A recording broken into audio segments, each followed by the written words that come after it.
नमस्कार, मैं हूं परविंदर और आप देख रहे हैं जस्ट इंडिया। एक नजर अब तक की हेडलाइंस पर। हेडलाइंस के प्रायोजक हैं आरोग्य मास्क लगाएं, कोरोना से सुरक्षित रहें। Oscar super speciality hospital and trauma centre, रंश किया showroom in Rohtak and Bahadurgarh. Showroom पर आइए, टेस्ट ड्राइव ले और गाड़ी बुक कराइए। यूपी में पिछले 24 घंटों में कोरोना से 59 लोगों की मौत। 24 घंटों में 5000 से अधिक केस आए सामने।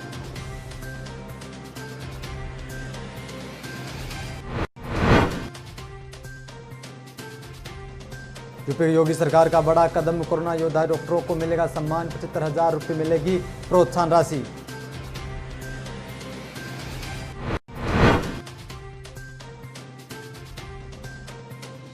पशुधन विभाग में टेंडर दिलाने के नाम पर फर्जीवाड़ा। यूपी सरकार ने 2 आईपीएस अफसरों को किया सस्पेंड।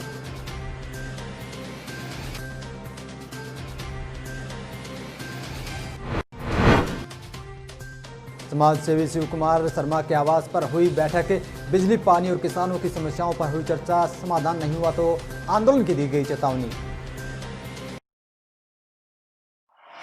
चलिए अब रुख करते हैं खबरों का। भारत में अब तक कोरोना मरीजों की कुल संख्या 31 लाख के पार जा चुकी है। देश में पिछले 24 घंटों में कोरोना के 61,408 नए मरीज सामने आए हैं, जबकि 836 लोगों की मौत हो गई है। ये कोरोना मामलों की संख्या दुनिया में एक दिन में आए मरीजों की सबसे अधिक संख्या है। अमेरिका और ब्राजील में बीते दिन क्रमशः 32,718 और 23,085 नए मामले सामने आए हैं। इससे पहले भारत में 22 अगस्त को रिकॉर्ड 69,878 कोरोना मामले सामने आए थे।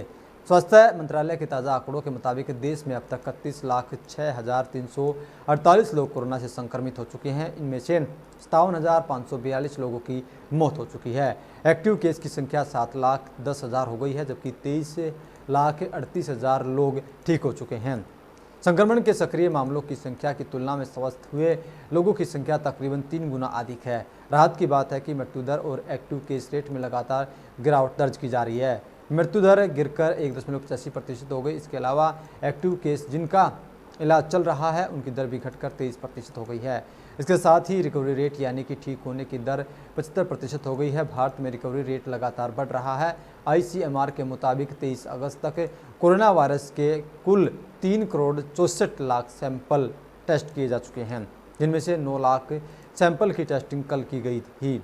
आंकड़ों के मुताबिक देश में सबसे ज़्यादा एक्टिव केस महाराष्ट्र में है। महाराष्ट्र में 1.5 लाख से ज़्यादा संक्रमितों का अस्पतालों में इलाज चल रहा है। इसके बाद दूसरे नंबर पर तमिलनाडु, तीसरे नंबर पर दिल्ली, चौथे नंबर पर गुजरात और 5वें नंबर पर पश्चिम बंगाल है। इन 5 राज्यों में सबसे ज़्यादा एक्टिव केस हैं। एक्टिव केस मामले में दुनिया में भारत का तीसरा स्थान है। उत्तर प्रदेश में पिछले 24 घंटों के दौरान कोविड-19 संक्रमित 59 और लोगों की मौत होने के साथ ही मरने वालों का आंकड़ा 2,926 हो गया है, जबकि इस दौरान राज्य में कोविड-19 संक्रमण से 5,325 नए मामले सामने आए हैं। अगर उत्तर प्रदेश में कोरोना वायरस संक्रमण के सक्रिय मामलों की बात करें तो यह संख्या 49,242 है। उत्तर प्रदेश के चिकित्सा एवं स्वास्थ्य विभाग के अपर मुख्य सचिव अमित मोहन प्रसाद ने बताया कि 24 घंटों के दौरान प्रदेश में 59 और लोगों की मौत हो गई। इसके साथ राज्य में इस संक्रमण से अब तक 2,926 लोगों की मृत्यु हो चुकी है।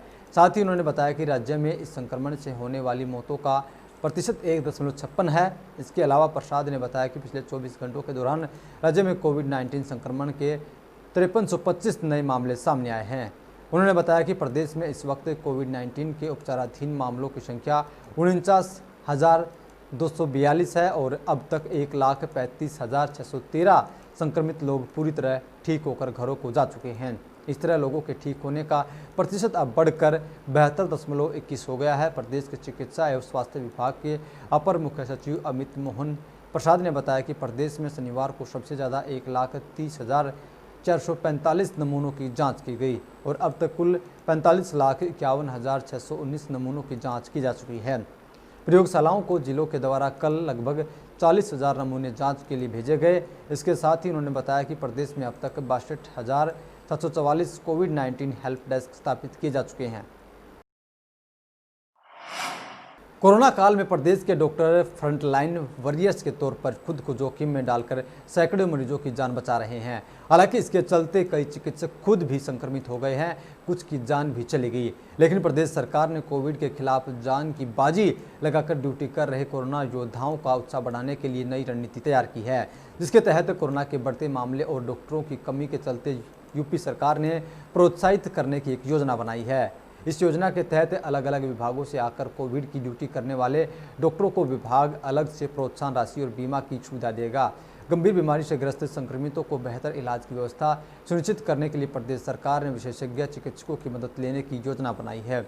ये कोशिश सफल हो सके, इसके लिए अपर मुख्य सचिव चिकित्सा एवं स्वास्थ्य विभाग में अमित मोहन प्रसाद ने स्वास्थ्य विभाग को पत्र भेजकर आवश्यक दिशा निर्देश दिए हैं। पंजीकरण के बाद चिकित्सक को 15 दिन कोविड ड्यूटी करने पर 75,000 रुपये प्रोत्साहन राशि के साथ प्रधानमंत्री गरीब कल्याण योजना के तहत बीमा दिया जाएगा। कोविड ड्यूटी करने के बाद चिकित्सकों को सेवा सम्मान के साथ प्रशस्ति पत्र देकर स्वास्थ्य विभाग सम्मानित करेगा। पशुपालन विभाग का अफसर बनकर इंदौर के व्यवसायी से 9.72 करोड़ रुपए की ठगी के मामले में सोमवार को योगी सरकार ने बड़ी कार्रवाई की है। इस मामले में सीएम योगी आदित्यनाथ ने आईपीएस अफसर दिनेश चंद दुबे और अरविंद सेन को सस्पेंड कर दिया है। बताया जा रहा है कि एसटीएफ की जांच में दोनों आईपीएस अफसर के घोटाले के मास्टरमाइंड आशीष राय से सीधे जुड़े होने के प्रमाण मिले हैं। वहीं पशुपालन विभाग में हुए फर्जीवाड़े की एफआईआर हजरतगंज कोतवाली में दर्ज की गई थी। एसटीएफ से मिली जानकारी के मुताबिक आजमगढ़ में तैनाती के दौरान दोनों ही अफसरों की आशीष राय से सांठगांठ हुई थी। वहीं 8 ठेकों को दिलाने में डीसी दुबे अहम भूमिका जांच में सामने आई है, जबकि आईपीएस अरविंद सेन पर पीड़ित व्यापारी को सीबीसीआईईडी मुख्यालय में बुलाकर धमकाने का आरोप है। सेन वर्तमान में डीआईजी पीएसी के पद पर आगरा में तैनात हैं। यूपी के छतारी क्षेत्र के गांव समसपुर निवासी समाज सेवी शिव कुमार शर्मा के आवास पर क्षेत्रीय समस्याओं को लेकर बैठक हुई है। आयोजित बैठक में अहमदाबाद, कीरतपुर, भिक्कमपुर, बाद, चोडेरा, समसपुर, जयरामपुर, सालाबाद के लोगों ने बिजली पानी सहित गांव के विकास को लेकर चर्चा की है। अहमदाबाद निवासी किसान गोपाल शर्मा ने बताया कि पिछले 1 महीने से क्षेत्र में बिजली की आपूर्ति सुचारू रूप से नहीं हो पा रही है। बिजली की आपूर्ति नहीं होने से ग्रामीणों को काफ़ी परेशानियों का सामना करना पड़ रहा है। इसके अलावा शेड्यूल के अनुसार बिजली की आपूर्ति नहीं होने से किसानों की फसल सूख कर बर्बाद होने की कगार पर आ चुकी है। समाज सेवी शिव कुमार ने बताया कि क्षेत्रीय समस्याओं की समय को लेकर ऊर्जा निगम के अधिकारियों से वार्ता की जाएगी। ऊर्जा निगम द्वारा किसानों की समस्या का समाधान नहीं किया गया तो वह क्षेत्रीय किसानों के साथ आंदोलन करेंगे। इस मौके पर पप्पू शर्मा, शिव कुमार, अनिल शर्मा, मोनू गौतम, कौशल, सचिन कुमार, गोलू, मोनू शर्मा सहित दर्जनों लोग मौके पर मौजूद रहे। पहाड़ों में होने वाली बारिश से बुलंदशहर में भी गंगा उफान पर है और इसी को लेकर आज फिर एक बार बुलंदशहर के डीएम रविंद्र कुमार ने गंगा घाटों पर पहुंचकर न सिर्फ हालातों का जायजा लिया बल्कि कटान से होने वाले नुकसान की भी जानकारी ली। इस दौरान जहां डीएम ने सिंचाई अधिकारियों द्वारा कटान रोकने को किए जा रहे कार्यों को परखा तो वहीं डीएम की ओर से सिंचाई अधिकारियों को जरूरी दिशा निर्देश भी दिए गए। इसके अलावा हालातों के सच का पता लगाने के लिए डीएम ने छोटी काशी, अनूप शहर, रामघाट, कर्णवास घाट का भी औचक का निरीक्षण किया, जबकि डीएम की ओर से अधिकारियों को बाढ़ रोकने के भी सख्त दिशा निर्देश दिए गए हैं। गौरतलब है कि पहाड़ों में होने वाली बारिश से बुलंदशहर में भी गंगा उफान पर है। हाल ही में नियमों को ताक पर रखकर अवैध तरीके से गंगा किनारे बनाया गया एक मकान कटान के कारण गंगा में समा गया था।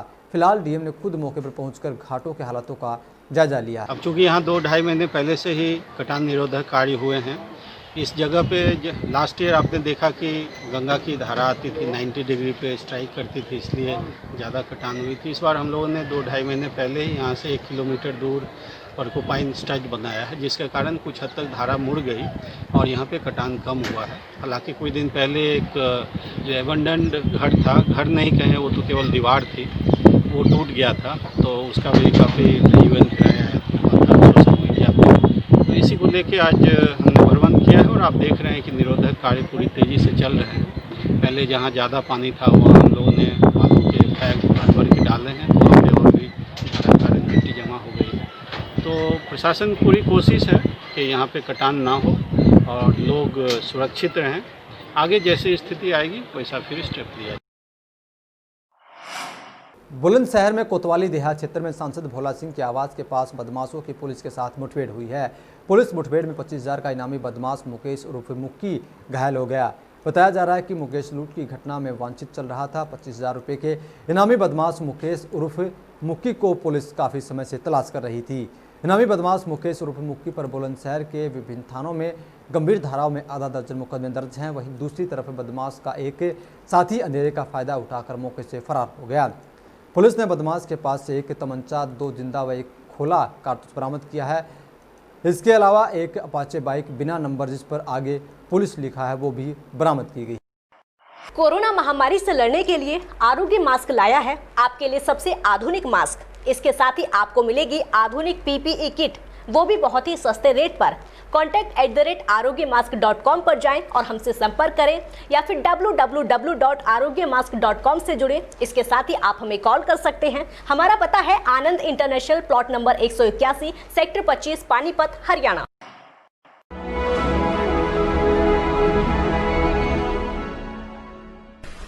चाचा, आपने नया घर बनवाया है तो घर की छत पर कौन सी शीट लगवाई है? बेटा, मैंने अपने घर की छत पर एशियन शीट लगवाई है क्योंकि वो कभी न मिटने वाले ओरिजिनल निशान की चादरें हैं। साथ में ISI का चिन्ह, 5 साल की वारंटी के साथ साथ पैसों का सही मूल्य देने वाली वही इकलौती शीट्स हैं। क्योंकि नाम नहीं, पहचान जरूरी है। फिलहाल इस बुलेटिन में इतना ही। देश और प्रदेश की तमाम बड़ी खबरों के लिए आप देखते रहिए जस्ट इंडिया। नमस्कार।